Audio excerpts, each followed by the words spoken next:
tous. Salut. Alors vous l'avez vu la semaine dernière, on a enfin terminé d'isoler et de cloisonner le mur qui sera donc composé du showroom et de nos bureaux. Non, on est vraiment bien isolé parce qu'il y a toute la partie sur le côté qui a été aussi faite. Voilà. C'était là qu'on s'est dit qu'il y avait un problème d'isolation. C'est ça, donc on a fait pas mal d'économies, mais vous allez voir dans cet épisode-là, normalement, le but à la base, c'était de prendre un poêle le moins cher possible et le plus puissant possible et de le domotiser pour vous montrer que avec un tout petit budget, on pouvait se démerder en bricolant un petit peu et quelques centaines d'euros, faire un poêle qui aurait dû coûter plusieurs milliers d'euros supplémentaires. Alors ce poêle-là, on a prévu son installation, on a laissé une partie qui n'a pas été cloisonnée, où la laine de verre est encore exposée, et normalement, on aurait dû l'installer il y a quelques semaines. Sauf qu'on a plein de galères, au niveau fumisterie, il nous manquait une pièce, ça a mis 3 jours à arriver, ensuite on est allé récupérer parce qu'on devait rallonger le tuyau, on peut pas finalement, on va probablement construire une estrade que vous verrez peut-être dans cet épisode si on a le temps de le tourner. Cette estrade, on peut pas la faire en bois puisqu'il faut la faire en parpaing, puisque du coup si le sol est en bois, c'est pas inifugé, blablabla. Et là on vous parle du poêle alors qu'en fait on va juste faire une petite dalle en dessous et de la plomberie. On va commencer un petit peu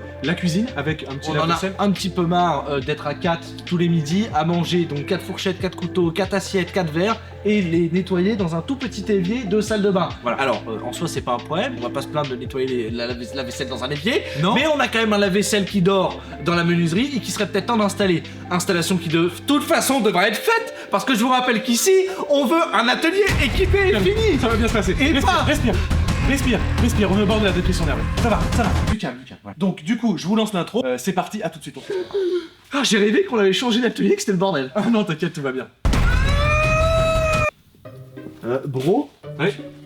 Là, ici. T'as le mot de passe de Gmail? Ah, oui, c'est... Tu vois les dalles, là? Ouais. Tu prends la 4ème colonne et 18ème ligne, là-bas. Ok, d'accord.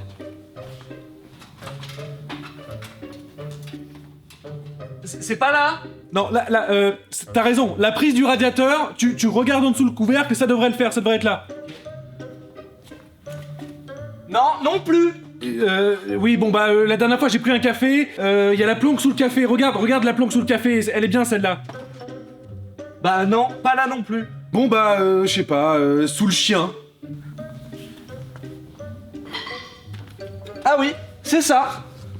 Plutôt que d'écrire votre mot de passe sur des petits papiers et les placer n'importe où chez vous, sous le clavier par exemple, ou utiliser le même mot de passe partout, vous pouvez utiliser un gestionnaire de mots de passe comme NordPass, le sponsor de cette vidéo. NordPass est un gestionnaire de mots de passe, c'est une sorte de coffre-fort numérique dans lequel vous allez pouvoir y ajouter tous vos identifiants, tous vos mots de passe ainsi que vos cartes de crédit. Vous allez bénéficier de plein de fonctionnalités ultra pratiques comme par exemple le générateur de mots de passe aléatoire qui va vous permettre vraiment d'avoir un mot de passe complexe et sûr et unique pour chacun des sites que vous visitez pour lequel vous possédez un compte. Et si toutefois il détecte que un de vos anciens mots de passe a été utilisé plusieurs fois pour d'autres identifiants, il vous permet facilement de vous avertir et de les changer. Vous allez pouvoir aussi par exemple bénéficier d'un audit de sécurité pour savoir si un de vos mots de passe a déjà fuité sur internet et pouvoir le changer immédiatement pour resécuriser vos comptes. Concrètement, il y a plein de fonctionnalités qui sont hyper utiles dans un gestionnaire de mots de passe comme NordPass. Par exemple, vous allez avoir l'autocomplétion. Vous allez pouvoir accéder à tous vos identifiants directement depuis votre navigateur internet et donc facilement pouvoir vous loguer sur n'importe quel site internet où vous soyez dans le monde. Et comme ça permet vraiment de centraliser vos divers identifiants, vous allez pouvoir y accéder sur 6 périphériques différents, que ça soit vos divers ordinateurs, portables ou même téléphones mobiles au travers de l'application. Et évidemment, toute l'utilisation de NordPass se fait de manière ultra sécurisée puisque personne, ni même les équipes de NordPass, ne peuvent savoir ce qui se passe sur votre coffre-fort chiffré. N'hésitez pas à aller voir le lien qui s'affiche juste ici ou en lien dans la description et avec le code POULIN NordPass, bénéficiez d'un deal exclusif avec un mois supplémentaire gratuit. Merci NordPass, la suite de la vidéo.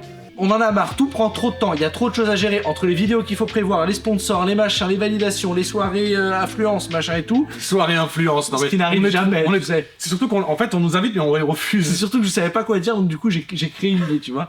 Donc c'est parti, minuteur, 1h, il est 18h32. En 1h30 les amis, on aura fini de mettre une arrivée d'eau et une évacuation. Alors, je vous explique. Ici vous le savez, vous l'avez vu, on a la cuisine. Cette cuisine-là, on l'a déjà reçue, hashtag premier vlog, on a pris une super promo chez Brico Dépôt pendant les soldes et on a une cuisine qui nous a à peine coûté 200 €. Juste derrière ce mur-là se situent les toilettes et c'est dans les toilettes qu'on va récupérer l'évacuation et l'arrivée d'eau. Cette arrivée d'eau, elle est en multicouche et je vous montre tout ça juste après ce petit whoosh de la part de Calypso. Il est 1h27. Dans 20 minutes, c'est terminé. Il a dit qu'on rentrait à 20h, hein. Dans 1h30. Non, non, j'ai dit que je terminais à 20h. Ouais. Allez, déjà, première des choses, on coupe l'eau. Ici, ballon d'eau chaude, arrivée d'eau. Je coupe l'eau. Ça c'est pratique, on a une arrivée d'eau qui est vraiment indépendante par rapport à tout le bâtiment. Ça va faire... Le ballon il est pas relié électriquement, mais on a quand même du coup de la pression dedans, donc il faut bien aussi vider à la fois l'eau froide, ça c'est vidé, et le ballon d'eau chaude. Imitation sur 20. Et donc vous avez droit au plan le plus glam de la chaîne des frères Poulain. Bienvenue dans nos toilettes.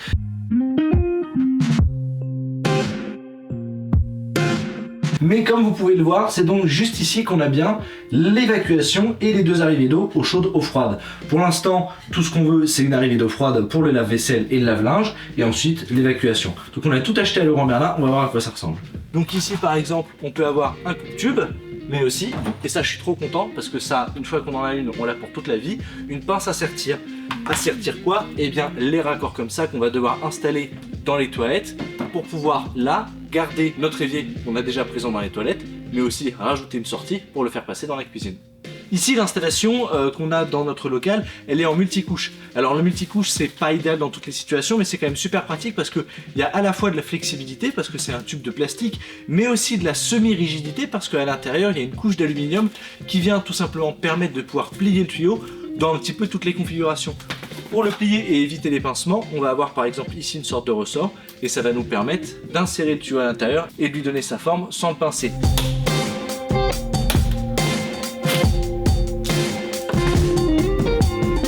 Waouh, il y a une petite mousse qui protège.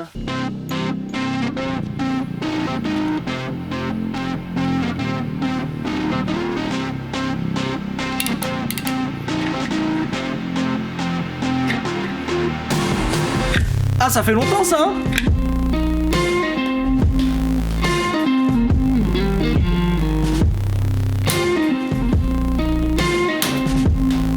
C'est une petite bouche, et bah je peux le plier.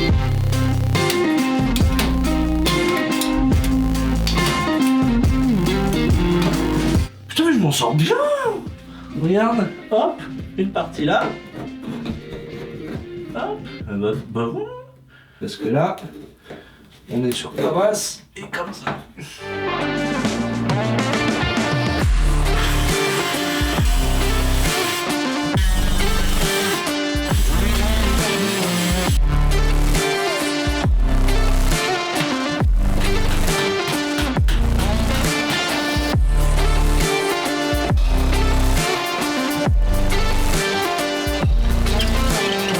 Et donc là, comme il n'y a pas de problème de faille spatio-temporelle entre les toilettes et la cuisine, on retrouve bien les trous que je viens de faire. Vous l'avez vu, j'ai utilisé la petite Ryobi High Power en disqueuse avec des disques spéciaux pour le carrelage. Ça vient vraiment creuser le carrelage en un claquement de doigts, en un battement de cils. Pas le chanteur. Maintenant, on prend la scie cloche et on va retrouver le trou qu'on a de l'autre côté. Évidemment, je pouvais pas mettre au centre puisque au centre il y a le tuyau qui me gênait. Donc j'ai essayé au maximum de faire les 4 coins pour ensuite y retrouver notre diagonale et retrouver mon centre.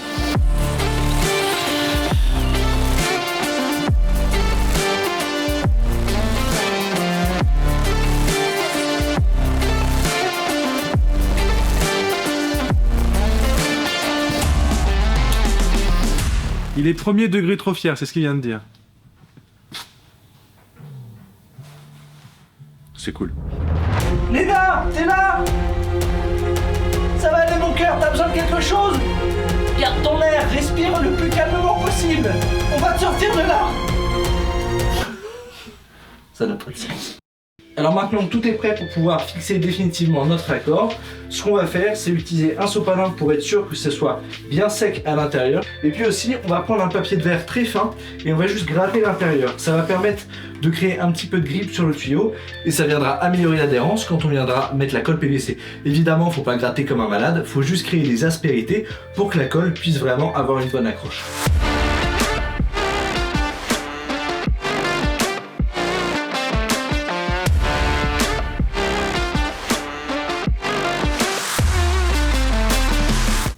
« 14 minutes. Il est où le raccord? Ah le mec. Alors il va à fond, il est où le raccord?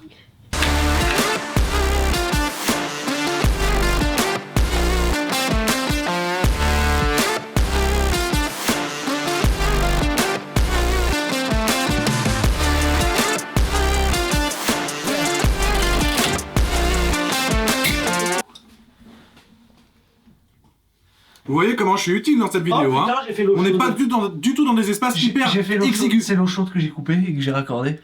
C'est vrai? Non. C'est une merde. Ce mec est une merde.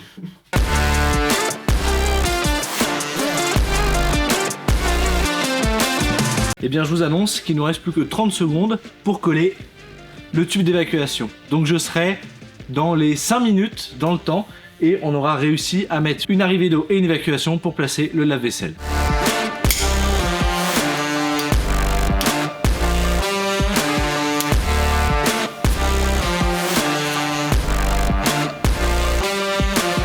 Bon. Et si toutefois vous ne le saviez pas, il faut qu'on mette un siphon pour le lave-vaisselle, puisque vous avez un siphon sous votre évier, par exemple de salle de bain ou de cuisine, mais il y a aussi besoin d'un siphon derrière le lave-vaisselle. Ça permet de créer un bouchon d'eau et donc d'éviter que les mauvaises odeurs reviennent dans la canalisation.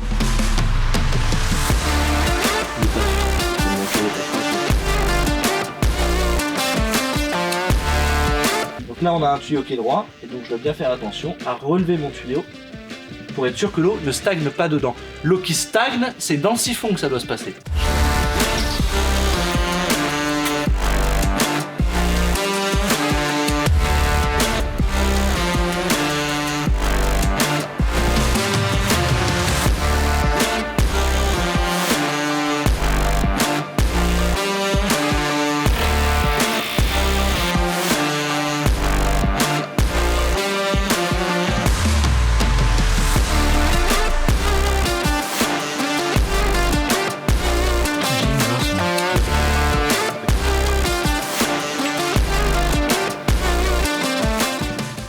Allez, on va voir si ça marche.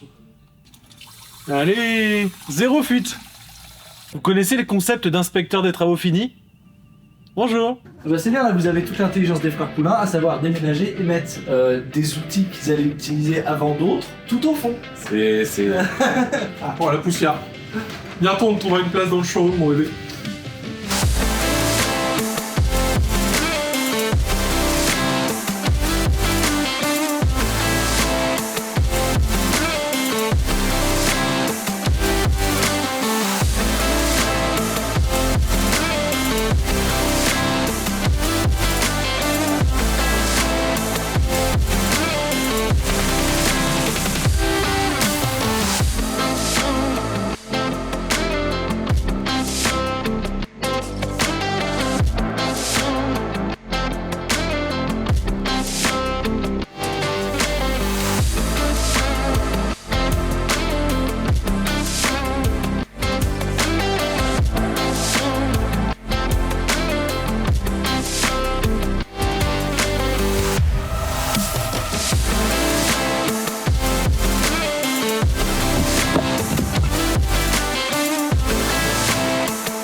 Faut que j'enlève la pression. Je suis là ou pas L'impression.